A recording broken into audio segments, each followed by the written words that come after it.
Se você olha para a história da Pinacoteca, sempre foi, de certa forma, um museu do seu tempo. Quando o museu do porte da Pinacoteca organiza narrativas para apresentar o seu acervo, ele está o tempo inteiro declarando novos tempos, novas chaves de leitura para a arte histórica. Caipira se move dentro do museu, sai dessa parede da identidade nacional para 3 salas de exposição temporária, onde a gente quer reorganizar, de certa forma, o debate sobre essa figura.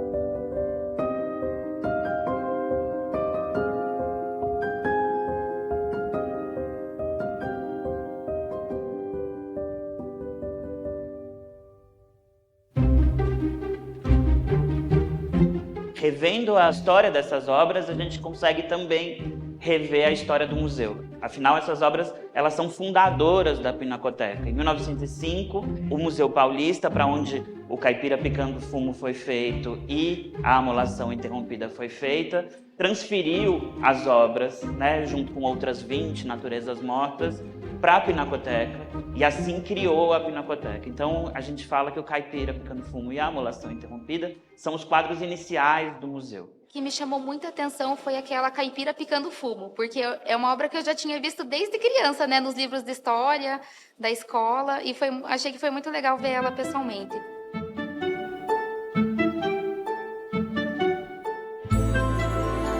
A exposição Caipiras das Derrubadas à Saudade é uma dessas exposições temporárias que certamente nos ajudam a pensar o acervo e a história da Pinacoteca. O Museu Paulista estava passando por uma reformulação da sua curadoria e ele faz uma divisão entre aquelas obras que são conhecidas como obras históricas e a obra que teria só valor artístico. O que são essas obras? São os 2 caipiras, principalmente, porque os caipiras são vistos nessa época como alegorias, não como pinturas históricas. Essas obras foram encomendadas ao artista Almeida Júnior, um artista importantíssimo para a história da arte em São Paulo, no Brasil, e para a história da Pinacoteca. Ele vem a ser um dos artistas com obras de mais destaque do Liceu de Artes e Ofícios, que é a instituição de onde surge a Pinacoteca. Então, as histórias se entrelaçam em muitos momentos. Esse edifício não foi feito para ser uma pinacoteca. Ele foi feito para ser o Liceu de Artes e Ofícios. Ele foi feito para ser uma escola de arte. Essas obras ficam colocadas em exposição permanente com essa ideia de complementar a educação do Liceu de Artes e Ofícios. Ou seja, era uma coleção de base, era uma coleção de referência para quem quisesse aprender pintura, quem quisesse aprender desenho, quem quisesse aprender escultura. Isso faz completo sentido com um sistema educacional do século XIX. Porque no sistema educacional de Belas Artes, você aprende copiando, você aprende na cópia. Então, é muito importante que as escolas de belas artes, que os liceus tivessem uma coleção de referência. Eu acho muito interessante pensar que era num período, no final do século XIX, no Brasil e em outros países, que se olhava para uma representação na arte que retrata a pessoa comum. O caipira, a pessoa do campo, o trabalhador, a pessoa qualquer numa cidade. Então, essa tendência de olhar para a vida como ela é, e não dos palácios, não da burguesia, isso foi uma tendência, acho que, brasileira e internacional. Essa exposição, Caipiras, ela de fato traz um cânone desse passado inaugural da Pinacoteca, Essa virada do século XIX para o XX, os preâmbulos da temática-chave para o modernismo brasileiro, que é essa discussão de o que define uma identidade brasileira na arte e na vida social, Já dá para a gente desconfiar desse marco inicial para esse debate que, em muitos manuais, para muitas pessoas, está atrelado ao modernismo. Um artista como Almeida Júnior mostra para a gente que essa preocupação já estava entre os artistas, já estava nas escolas. Tem um que lembra muito meu padrinho. Meu padrinho, ele é lá do fundão de Pernambuco, né? Aquela pele bem escura, castigada pelo sol. Então tem alguns deles que me lembram muito ele. Não parece que ele é um Marte, parece que é uma foto mesmo. Eu achei que foi um dos mais realistas. É muito interessante pensar onde é essa produção realista senta e como em seguida já vem, vamos dizer, a produção modernista que quer romper, inclusive, com isso. E eu acho que hoje, para nós, essa virada entre o século XIX e o início do modernismo, isso é o fundador da coleção da Pinacoteca e talvez daquela arte brasileira acadêmica estudada oficial.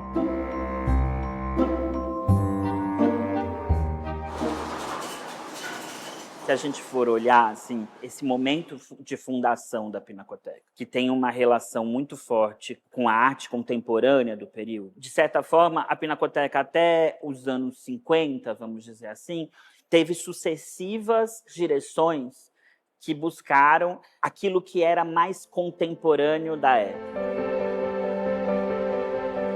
Algumas obras emblemáticas, como Tropical, de Anita Malfatti, chegam ao museu como uma contrapartida da artista, no caso, quando a Pinacoteca manda a Anita para estudar na Europa. Era o famoso pensionato artístico, que era um programa importante para essas décadas iniciais da Pinacoteca, e sempre que os artistas tinham suas temporadas de estudo financiadas pelo museu, o que eles davam de retribuição à Pinacoteca eram obras produzidas naquele momento.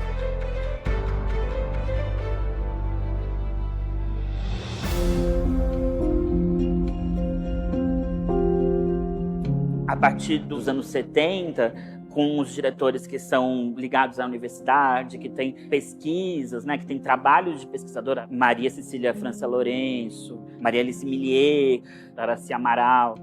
Essa programação visa, em primeiro lugar, fazer com que a Pinacoteca se afaste daquele sentido estático de museu, depósito de obras, e se torne uma entidade dinâmica em relação à comunidade dentro da qual ela está integrada. E quando você vai ver essas diretoras, elas fazem um trabalho de recuperação da arte contemporânea no Brasil. Então, a Araci Amaral, em 77, faz o Projeto Construtivo Brasileiro, que é a primeira exposição retrospectiva de algo que tinha acontecido na década de 50. Então, de certa forma, a Pinacoteca sempre teve esse papel de organizar a história e organizar a história da arte contemporânea.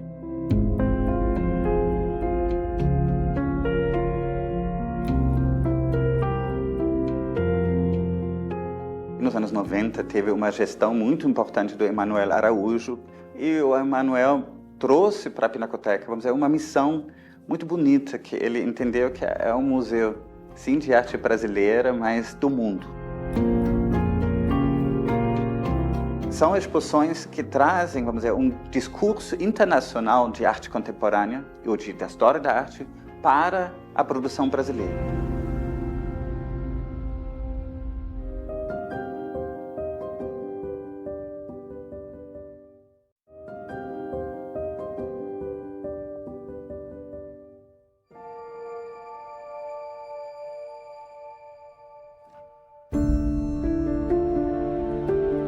O acervo da Pinacoteca hoje conta com quase 13 mil obras, que são obras principalmente do final do século XIX até este ano.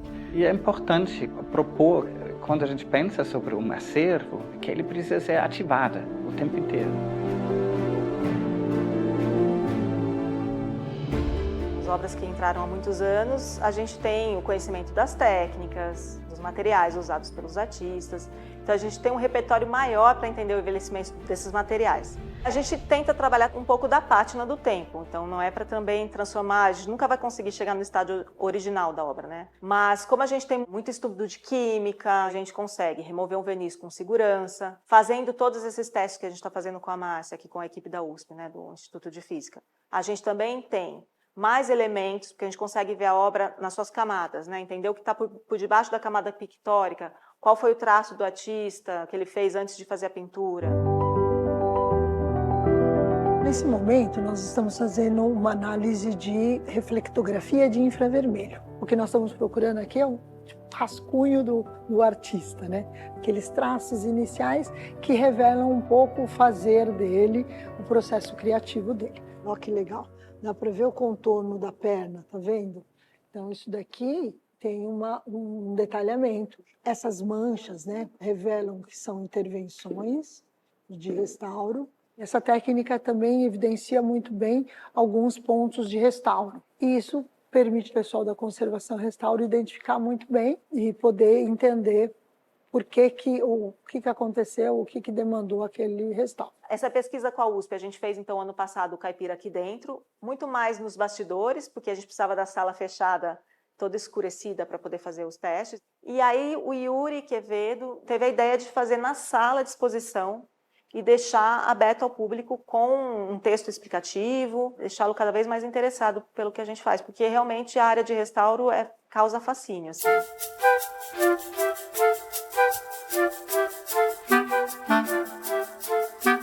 Acho que a ideia de você trazer o laboratório para o espaço expositivo é fantástica. A gente, da física, a gente é muito habilidoso para utilizar a radiação para interagir com a matéria e descobrir coisas a respeito da matéria. Aqui, basicamente, a gente está estudando os materiais da obra de arte também, né? Eu acho que aproxima o público de entender um pouco mais o processo da construção da obra, né? Então, eu acho super bacana, acho que aproxima o público do artista, né, da obra, acho maravilhoso. A gente consegue ir fomentando a história da obra por meio da física. Com essas novas possibilidades de ampliar esse olhar nas diferentes técnicas, você vai trazer o público para prestar atenção na obra mais. A gente às vezes se pergunta, né, o que físico faz, etc. E tal. O físico também trabalha com arte. E pela essa tecnologia que a gente viu aqui, é bem diferente do que eu imaginava. Essa obra, por exemplo, é de 1600 e pouco, né, 1700. Com essa tecnologia aqui, eles conseguem ver bastante coisas. O processo dela, no longo dos anos. O programa expositivo da Pinacoteca, ele envolve exposições de longa duração, cujo ciclo total gira em torno de 7 a 10 anos, e exposições de curta duração, que permanecem em exibição por cerca de 5 ou 6 meses. O longo tempo, ele permite com que a gente consolide narrativas, faça com que o público reconheça alguns argumentos, volte, se situe numa história da arte brasileira a partir disso.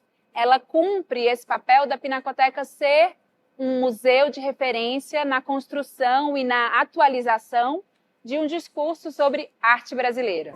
Ela busca mostrar como funciona o debate artístico. A gente quer que os artistas debatam na parede.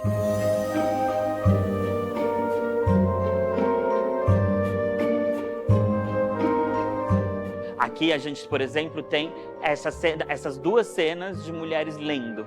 Esse quadro é um quadro que entrou no acervo logo nos seus primórdios, assim, é um dos quadros fundadores da Pinacoteca, vamos dizer assim. E aquele quadro é um quadro que entrou faz 2 anos, se eu não me engano.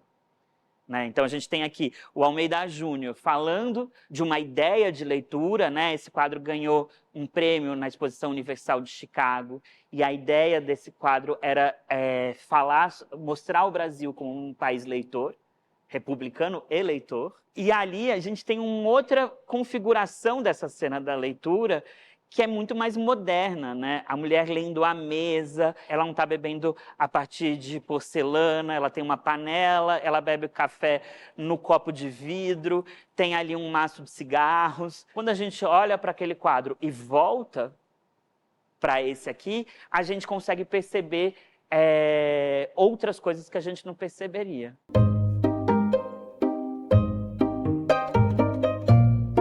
A história da arte não necessariamente é cronológica, ela não tem uma linha só. Às vezes, algo recente pode modificar todo o nosso olhar sobre algo anterior, e isso é muito interessante. Quando a gente vai visitar o acervo, você encontra do lado da saudade uma foto super contemporânea, por exemplo, do Júlio Bittencourt. Então, assim, essa mistura de coisas que faz o público parar para pensar, isso que eu acho que é o mais legal aqui da Pinacoteca. Esse convívio do moderno com o histórico é uma coisa para mim muito marcante da Pinacoteca. Essa questão do acervo deles ser misturado, não ter uma questão cronológica, tudo isso para mim é um jeito interessante de se pensar a arte, sabe?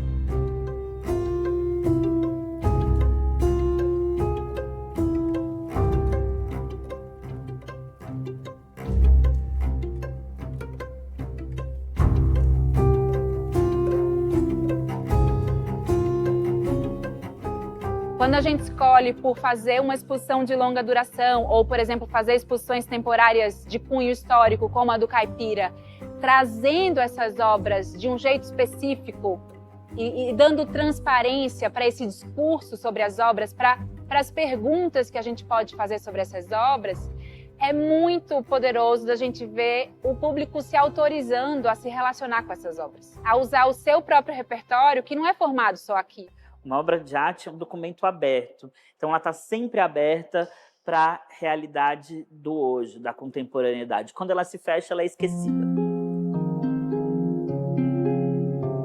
Então, o fato do público hoje ainda olhar para essas obras do século XIX e se comover é um dado histórico fundamental.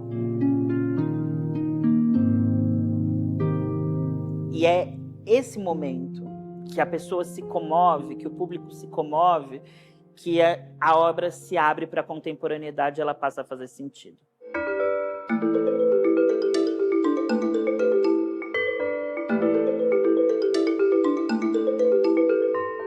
O museu na contemporaneidade, como é que ele pode se preparar para receber esse público e dizer o seu repertório afetivo, as suas indagações, os seus desconfortos, as suas perguntas, elas vão chegar aqui e elas vão esbarrar nas obras de arte. A forma como a curadoria está trabalhando a pinacoteca inteira, colocando por temas, pela história que está aparecendo no quadro. É um pouco diferente do que, em geral, a gente vê, porque num museu pode estar por períodos, né, estilos de pintura, autores. E eu acho que a curadoria conseguiu organizar as obras contando uma narrativa a partir de uma história diferente. Nosso educativo é muito importante nisso. Faz um trabalho incrível de trazer, vamos dizer, de oferecer linguagens para um público que não interessa tanto que você fica sabendo como foi Almeida Júnior, ou Tarsila, ou quem é tal artista, mas como o que eu trago da minha vida para o museu que talvez eu possa compreender sobre mim. E aqui é bem bacana que a gente pode pensar várias questões, né, sobre identidade, né, sobre formas de representação, né. Então, por exemplo, aqui a gente tem várias formas de representar o mesmo assunto, né, do autorretrato. Vocês viram aquele lá do Procuro-me? Vocês já viram algum cartaz parecido com aquele? Alguma Procura-se, né? O que traz essa diferença, esse Procura-se para Procuro-me? Como vocês podem ver de pertinho, são várias fotos, né, do rosto de uma artista chamada Lenora de Barros. E com poucas imagens ela já consegue trazer essa ideia pra gente, né, do Procuro-me, várias versões dela, né? Então ela mostra aí com essas fotos, né, só mudando o cabelo, né, mas mantendo a expressão. Ela trata um pouquinho sobre essas questões de identidade. Então é interessante, né, como cada artista resolve se retratar ou retratar outra pessoa, né? Essas provocações de você descobrir ao longo do caminho e você se tornar ativa ou ativo nessa descoberta e você trazer sua própria bagagem. Então essa ideia de você entender o museu também como um despertador para você se conhecer seu próprio passado, mas também provocar sua própria imaginação e sua própria ideia de pensar um futuro para você ou para o coletivo. Se o museu consegue fazer isso, isso é muito precioso.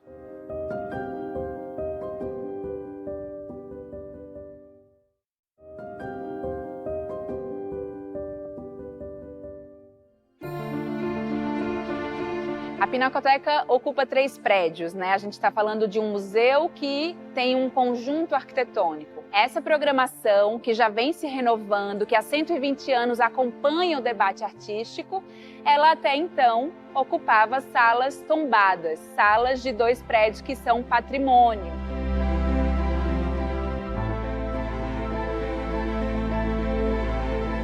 A ideia que o Emanuel Araújo como diretor e Paulo Mendes da Rocha como arquiteto tiveram juntos é realmente entender esse prédio e transformar ele por inteiro.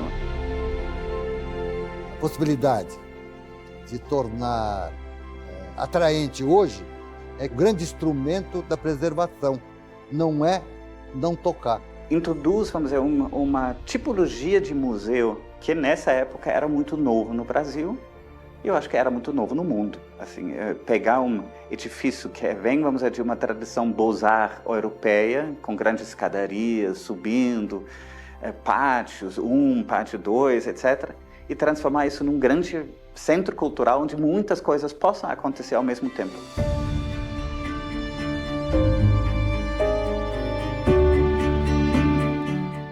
A Pina Estação, o segundo dos nossos prédios, que passa por um capítulo doloroso da história brasileira, um prédio que foi, por um tempo, sede da polícia política, tanto do governo do Getúlio Vargas, quanto de regimes militares durante os anos 60 e 70.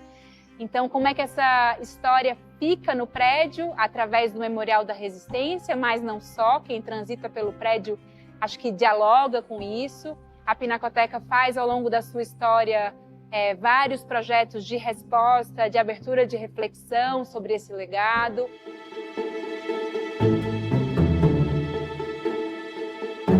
A Pina Contemporânea é um edifício que traz para a Pinacoteca o desafio de pensar uma arquitetura contemporânea. Responder à pergunta, o que é um museu contemporâneo hoje? O que um museu precisa para dialogar com a cidade, para democratizar os seus acessos, para diversificar os seus discursos? A grande escadaria de um museu como a Pinacoteca Luz, para muitas pessoas é uma barreira. A escadaria, será que é para mim? Será que eu estou bem-vindo ou bem-vindo aqui? Isso é uma questão problemática. A gente tenta trabalhar com muitos programas atrativos, exposições, programação educativa, programação cultural. Já na Pina Contemporânea é o oposto. Desde a inauguração da Pinacoteca Contemporânea, que a ideia é ser um campus, ser aberto. Lá, de repente, você está no meio, tem um show, tem uma apresentação de dança, tem uma atividade infantil para crianças ou famílias, tem uma festa junina no meio do parque, no meio do museu. Essas são provocações que talvez você desmantela um pouco essas barreiras e o museu pode se tornar, de fato, um museu para todos.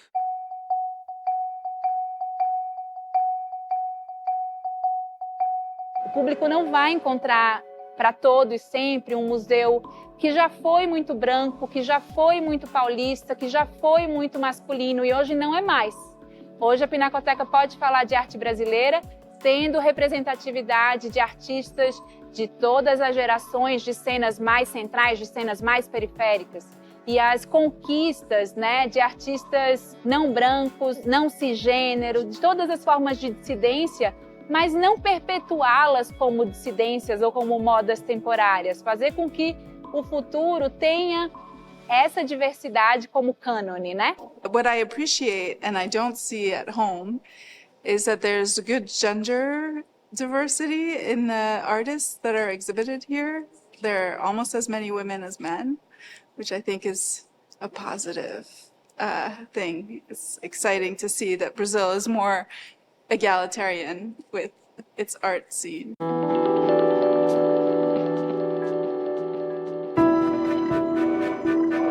Nós queremos ser um museu de arte brasileira, em diálogos com as culturas do mundo.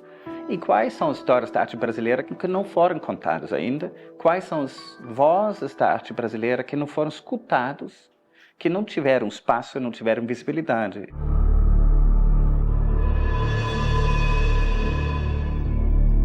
Quando você pensa em uma perspectiva de formação de coleção, as primeiras obras indígenas a entrarem para a coleção da Pinacoteca, serem adquiridas para a coleção da Pinacoteca, são de 2020, o momento que a gente estava fazendo essa exposição. Essa exposição abriu com 5 obras de artistas indígenas.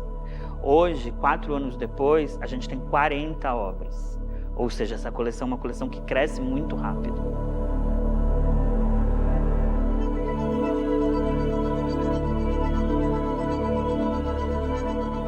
E aí, esse crescimento permite a gente fazer paredes como essa aqui atrás, que antes era impossível.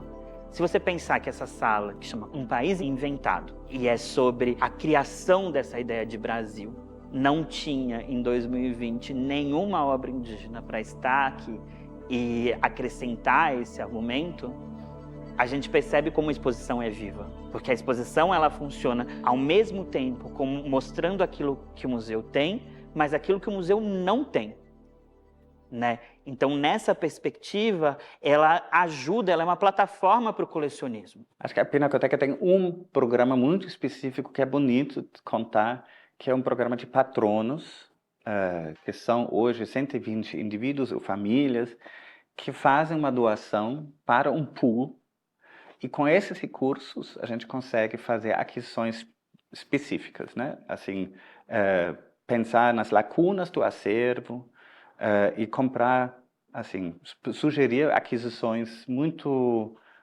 cirúrgicos, né, para poder completar ou diversificar ou atualizar o acervo. Eu acho que a gente fala muito hoje em dia em descolonizar várias coisas, inclusive o museu. Mas como fazer isso? Será que isso vai envolver a gente esconder parte desse passado colonial que todas as instituições e os museus também têm? E eu acho muito interessante a gente pensar que se o caminho não é esconder, o outro caminho tem que ser olhar de forma crítica e reflexiva. Também, se a gente pensa historicamente, as exposições temporárias, elas permitem com que a gente deixe entrar certos argumentos, certos nomes, certas discussões sociais capturadas pelos artistas e que ainda não estão representadas nesse acervo que vai sendo construído ao longo do tempo. Se nós queremos ser um museu relevante também para as próximas gerações, a gente tem que falar das produções que são feitas hoje no Brasil e onde tem diálogos interessantes. Hoje a gente faz 18 exposições, mais ou menos, entre os 3 edifícios. E a grande responsabilidade é como criar uma programação que chama um público de verdade diverso, né? O museu só é vivo se tem gente participando e questionando e criando frições com tudo que está proposto e que é nossa vida. Então eu vejo, ele não se completa, ele só cresce.